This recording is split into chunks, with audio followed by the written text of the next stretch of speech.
Di sebuah ruang rapat yang dingin di Riyadh, sebuah wasiat senilai 2 miliar dolar dibacakan. Namun penerimanya bukanlah anggota keluarga, melainkan Anissa Lestari, seorang tenaga kerja wanita dari desa kecil di Indonesia. Bagaimana seorang pelayan yang tak berdaya bisa menjadi pewaris tunggal seorang miliarder Arab? Apakah ini kisah cinta rahasia yang berakhir tragis?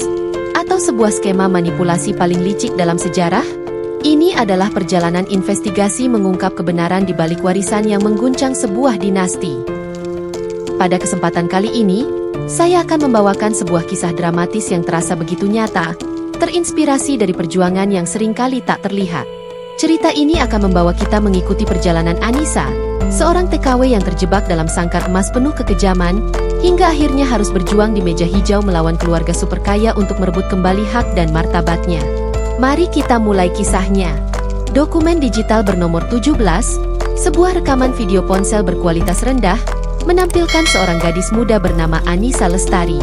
Bertanggal 14 April 2023, ia berdiri di teras sebuah rumah sederhana di Cianjur, Jawa Barat, mengenakan kemeja katun putih pudar dan rok batik. Matanya yang coklat tua menatap lensa, berusaha tersenyum sementara ibunya memeluknya erat. Suara isak tangis samar terdengar di latar belakang.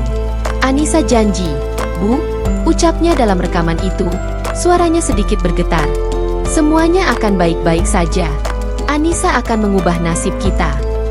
Ini adalah kontak visual terakhir yang terekam antara Anissa Lestari dengan keluarganya. 2 hari kemudian, catatan penerbangan menunjukkan ia mendarat di Bandar Udara Internasional King Khalid, Riyadh. Tujuan akhirnya adalah sebuah properti di pinggiran kota, terdaftar atas nama Fahad Al Saud. Citra satelit menunjukkan sebuah kompleks berdinding tinggi, sebuah oase buatan di tengah lanskap gurun yang pucat. Tidak ada foto interior properti itu yang tersedia untuk umum. Menurut kesaksian seorang mantan staf taman yang berbicara secara anonim, kedatangan Anissa tidak disambut dengan upacara. Ia diantar melalui pintu samping menuju paviliun staf. Hari pertamanya diisi dengan keheningan dan instruksi singkat dari kepala pelayan. Ia melihat majikannya, Fahad Al Saud, untuk pertama kalinya malam itu. Seorang pria tegap berusia akhir 40-an, mengenakan tobe putih bersih, menatapnya tanpa ekspresi dari seberang aula marmer yang luas. Tidak ada kata-kata yang diucapkan. Prosedur standar diberlakukan pada hari kedua. Paspor dan ponselnya diambil untuk penyimpanan yang aman. Sebuah praktik yang menurut para aktivis hak pekerja adalah bendera merah pertama. Catatan komunikasi yang berhasil dilacak oleh penyelidik kemudian mengonfirmasi bahwa panggilan terakhir dari nomor Anissa dilakukan pada tanggal 16 April, pukul 9 malam waktu setempat. Setelah itu, ia lenyap dari dunia digital. Kehidupannya menyusut sebatas dinding mensyah. Hari-hari pertamanya adalah rutinitas tanpa celah, membersihkan ruangan yang sudah bersih, menata barang-barang yang tidak pernah disentuh, dan menghindari tatapan dingin sang majikan. Namun, keheningan itu pecah pada malam ketujuh. Tidak ada saksi mata atas apa yang terjadi di kamar tidur utama malam itu. Satu-satunya bukti tidak langsung adalah laporan dari seorang petugas kebersihan pagi yang mencatat adanya sebuah vas porselen yang pecah di koridor dekat kamar Anissa. Keesokan paginya, rekaman CCTV dari lorong staf menunjukkan Anissa berjalan dengan tatapan kosong, bahunya sedikit membungkuk. Sesuatu telah patah di dalam dirinya, sama seperti vas itu. Pola ini, menurut sumber internal, berulang. Harapan yang ia bawa dari Cianjur menguap di bawah panasnya matahari Arab dan dinginnya tirani di dalam sangkar emasnya. Pada titik terendah keputusasaannya, saat membersihkan sayap barat mensyah yang jarang digunakan, ia menemukan sesuatu. Sebuah kunci kecil jatuh dari balik lemari buku yang berat. Penasaran? Ia mencobanya pada satu-satunya pintu yang selalu terkunci di ujung koridor. Pintu itu terbuka. Di dalamnya, sebuah ruangan yang dijaga seperti kuil, tidak tersentuh oleh waktu. Ini adalah kamar almarhumah istri pertama Fahad. Di atas meja rias, tergeletak setumpuk buku puisi dan sebuah buku harian bersampul kulit. Buku harian bersampul kulit itu menjadi artefak paling penting dalam investigasi sunyi Anissa. Setiap malam, di bawah selimut tipis di kamarnya, ia menyerap tulisan tangan yang elegan itu. Halaman demi halaman tidak hanya mengungkapkan cinta istri pertama Fahad pada puisi Persia, tetapi juga melukiskan potret seorang pria yang terkoyak oleh duka dan ekspektasi keluarga. Fahad yang digambarkan di sana adalah sosok yang berbeda. Seorang pria yang pernah tertawa, yang dihantui oleh ketidakmampuannya melindungi orang yang ia cintai dari penyakit. Pengetahuan ini menjadi senjatanya. Anissa tidak lagi merespons perintah dengan ketakutan murni, melainkan dengan keheningan yang penuh pemahaman. Perubahan ini tercatat dalam sebuah insiden kecil. Suatu sore, saat Fahad melintas dengan wajah keras seperti biasa, Anissa, yang sedang merapikan rak buku, mengucapkan sebaris puisi Rumi dengan pelan. Sebaris puisi yang ia temukan berulang kali di buku harian itu. Fahad berhenti. Untuk pertama kalinya, topeng kekuasaannya retak. Ia menatap Anissa, bukan dengan nafsu atau kemarahan, tetapi dengan kebingungan yang nyata, sebelum akhirnya berbalik dan pergi tanpa sepatah kata pun. Titik balik berikutnya datang tanpa peringatan. Kesehatan Fahad Al-Saud, yang selama ini ia jaga citranya dengan sempurna, mulai runtuh. Pasien menderita kondisi degeneratif kronis, ungkap sebuah sumber medis yang terlibat dalam perawatannya, yang berbicara dengan syarat anonimitas mutlak. Kondisinya dirahasiakan dari semua orang, termasuk sebagian besar keluarganya. Ia menolak perawatan rumah sakit dan memilih untuk ditangani di kediamannya. Selama periode ini, saat para staf profesional datang dan pergi, Anissa menjadi satu-satunya kehadiran yang konstan. Ia merawatnya bukan karena diperintah, tetapi karena ia melihat pria rapuh yang pernah digambarkan dalam buku harian itu. Kebergantungan Fahad pada Anissa tumbuh menjadi sesuatu yang lebih dalam. Dalam salah satu malam yang panjang, suaranya serak karena sakit. Ia mengakui segalanya. Ia berbicara tentang kesepiannya, tentang bagaimana kekejamannya adalah cara yang salah untuk mengisi kekosongan. Lalu datanglah tawaran yang tidak terduga itu. Sebuah pernikahan siri. Bukan karena cinta dalam pengertian tradisional, tetapi sebagai sebuah transaksi penebusan. Ini satu-satunya cara melindungimu, bisiknya, menurut catatan yang kemudian disampaikan Anissa kepada tim hukumnya. Upacara itu berlangsung diam-diam pada suatu subuh. Satu-satunya bukti fisik keberadaannya adalah sebuah foto digital berkualitas rendah, diambil dari ponsel seorang ulama tua yang wajahnya tidak terlihat jelas. Foto itu menunjukkan Fahad, tampak pucat, dan Anissa, mengenakan gaun sederhana, duduk di hadapan sang ulama. Tidak ada kemewahan, hanya legitimasi dalam kerahasiaan. Status Anissa di dalam rumah berubah. Ia bukan lagi seorang budak, tetapi juga bukan seorang nyonya. Ia adalah sebuah rahasia. Rahasia ini tidak bertahan lama. 2 minggu setelah pernikahan itu, Hessa Al-Saud, kakak perempuan Fahad yang berwibawa, melakukan kunjungan mendadak. Matanya yang tajam langsung menangkap detail kecil yang salah.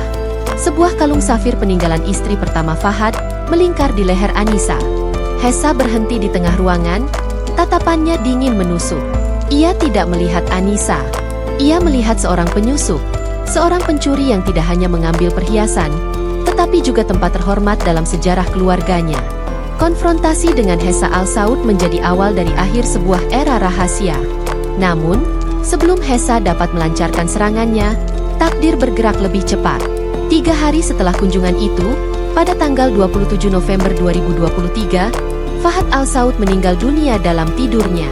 Sertifikat kematian resmi mencatat penyebabnya sebagai komplikasi akhir dari penyakit degeneratifnya. Keheningan yang mengikuti kematiannya bukanlah kedamaian, melainkan ketenangan sebelum badai. Semua pihak menunggu satu hal, pembacaan wasiat.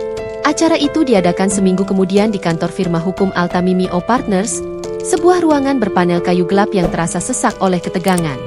Hessa dan kerabat lainnya duduk di satu sisi, mengenakan pakaian hitam yang mahal.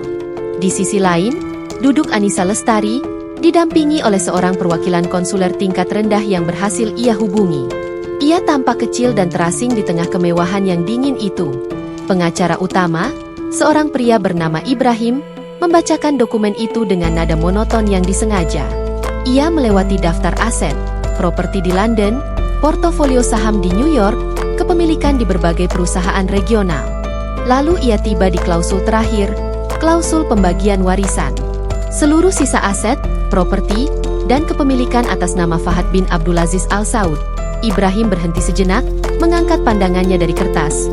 Diwariskan sepenuhnya kepada istri sah beliau, Nyonya Anissa Lestari Al-Saud. Keheningan pecah. Hessa bangkit dari kursinya, wajah aristokratnya memerah karena amarah. Tidak mungkin, desisnya, suaranya tajam. Perempuan ini penyihir, penipu.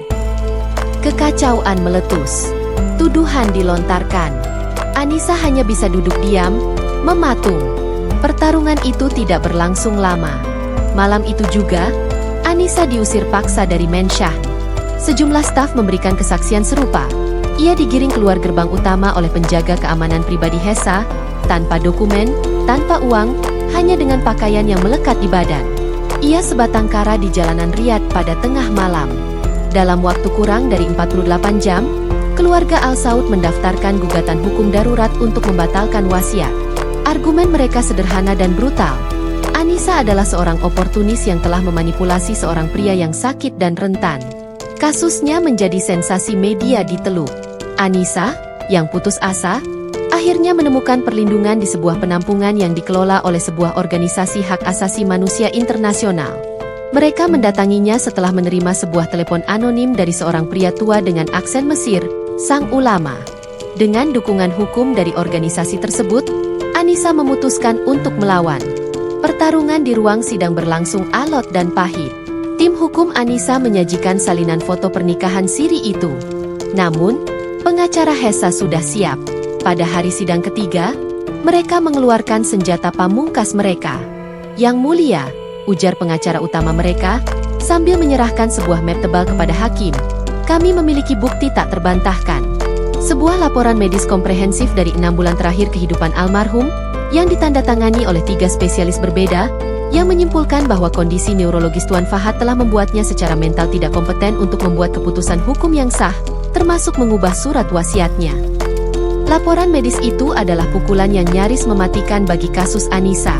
Tim hukumnya terguncang, dan media dengan cepat melukis narasi tentang seorang wanita penipu yang akhirnya terpojok. Namun, di tengah tekanan yang menghancurkan itu, terjadi sebuah transformasi. Foto-foto dari persidangan berikutnya menunjukkan perubahan yang mencolok. Anissa Lestari yang dulu tampil dengan mata menunduk kini telah tiada. Ia memotong rambutnya sebahu, mengenakan blazer sederhana namun berpotongan tajam yang disumbangkan oleh LSM. Ia belajar menatap lurus ke arah pengacara lawan, menjawab pertanyaan dengan suara yang tenang dan terukur. Ia bukan lagi korban, melainkan seorang pejuang yang sedang menyusun strategi perangnya. Tembok pertahanannya kini adalah kebenaran, dan ia mulai membangunnya bata demi bata. Langkah pertama adalah menemukan satu-satunya saksi independen pernikahannya, sang ulama.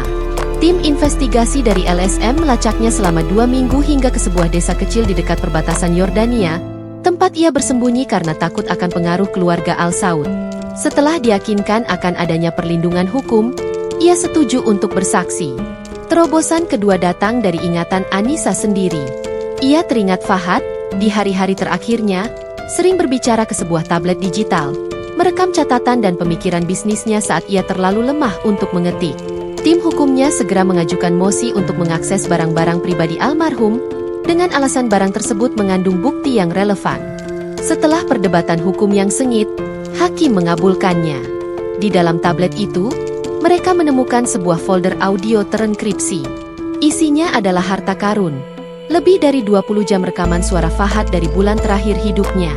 Dalam rekaman itu, suaranya jernih dan tegas, mendiskusikan strategi investasi yang rumit, memberikan instruksi detail tentang manajemen properti, dan pada satu rekaman bertanggal hanya 3 hari sebelum kematiannya, ia dengan jelas menyebutkan niatnya untuk memastikan, istri saya, Anissa, aman secara finansial.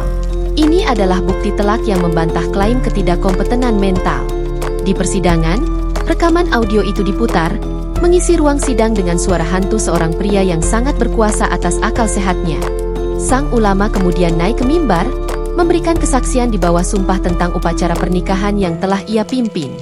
Akhirnya, Anissa sendiri yang memberikan kesaksian. Ia tidak menangis atau memohon.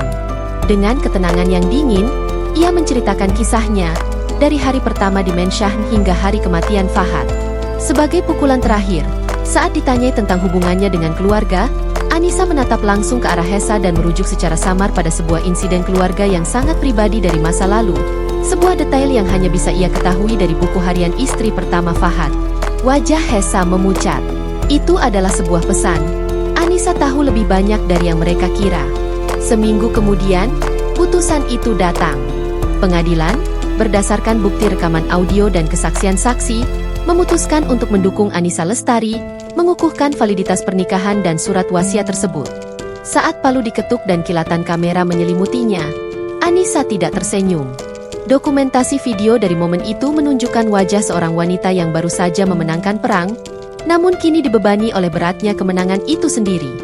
Kemenangan hukum Annisa Lestari tidak diikuti oleh pesta perayaan atau wawancara media yang penuh kemenangan. Tindakan pertamanya sebagai wanita terkaya yang baru dikukuhkan adalah mengatur sebuah pertemuan pribadi. Catatan hukum menunjukkan sebuah pertemuan yang berlangsung selama 37 menit antara Annisa dan Hesa Al Saud di sebuah suite hotel yang netral. Tidak ada rekaman dari apa yang dibicarakan. Satu-satunya hasil yang tercatat adalah sebuah dokumen perjanjian yang ditandatangani kedua belah pihak. Di dalamnya, Annisa setuju untuk memberikan tunjangan seumur hidup yang besar kepada Hesa dan kerabat dekatnya, cukup untuk mempertahankan gaya hidup mereka. Syaratnya tunggal dan mutlak. Keluarga Al Saud akan menarik semua tuduhan publik dan tidak akan pernah menghubungi Annisa atau keturunannya lagi. Itu bukanlah sebuah tindakan pengampunan, melainkan sebuah pemutusan hubungan yang strategis. Sebuah cara untuk membeli kedamaian. 2 bulan kemudian, dunia dikejutkan oleh pengumuman besar. Dalam sebuah konferensi pers di Jenewa, Swiss, para pengacara Annisa mengumumkan pembentukan sebuah entitas baru, Yayasan Al Saud Lestari. Dokumen pendiriannya menyatakan bahwa 90% dari total warisan Fahad Al Saud akan dialihkan ke yayasan tersebut. Misinya, seperti yang tertuang dalam piagamnya, adalah menyediakan bantuan hukum, advokasi, dan perlindungan darurat bagi para pekerja migran yang tereksploitasi di seluruh dunia. Annisa sendiri tidak hadir dalam pengumuman itu. Namanya menjadi simbol, tetapi wajahnya perlahan menghilang dari sorotan publik. Ia telah menggunakan kekayaan yang diperolehnya dengan susah payah bukan untuk membangun istana, tetapi untuk mendirikan sebuah benteng bagi mereka yang paling rentan. Laporan terakhir yang diverifikasi tentang keberadaannya berasal dari kampung halamannya di Cianjur. Ia kembali tanpa kemeriahan. Ia merenovasi rumah ibunya dan mendanai pembangunan sebuah pusat pelatihan keterampilan lokal, memastikan para calon pekerja berangkat dengan bekal pengetahuan yang lebih baik daripadanya dulu. Adegan penutup dalam arsip kasus ini bukanlah dari ruang sidang atau ruang rapat dewan. Itu adalah sebuah foto amatir, diambil beberapa tahun kemudian. Foto itu menunjukkan Annisa, kini seorang wanita berusia akhir 20-an yang memancarkan ketenangan, sedang duduk di teras rumahnya yang sederhana. Di pangkuannya duduk seorang anak laki-laki kecil dengan mata coklat yang sama seperti ayahnya. Anak itu, pewaris nama Al Saud, menunjuk ke langit. Narasi penutup dari penyelidikan ini sederhana. Annisa Lestari memasuki Riyadh sebagai seorang korban tanpa nama, dan ia meninggalkannya sebagai seorang filantropis anonim. Ia tidak mengambil warisan Fahad Al Saud untuk dirinya sendiri. Ia mengubahnya menjadi sebuah warisan baru. Sebuah pengingat abadi bahwa keadilan bukanlah sesuatu yang diberikan, melainkan sesuatu yang direbut kembali dan dibagikan kepada dunia. Pada akhirnya, Annisa Lestari tidak memilih kemewahan yang menjadi haknya.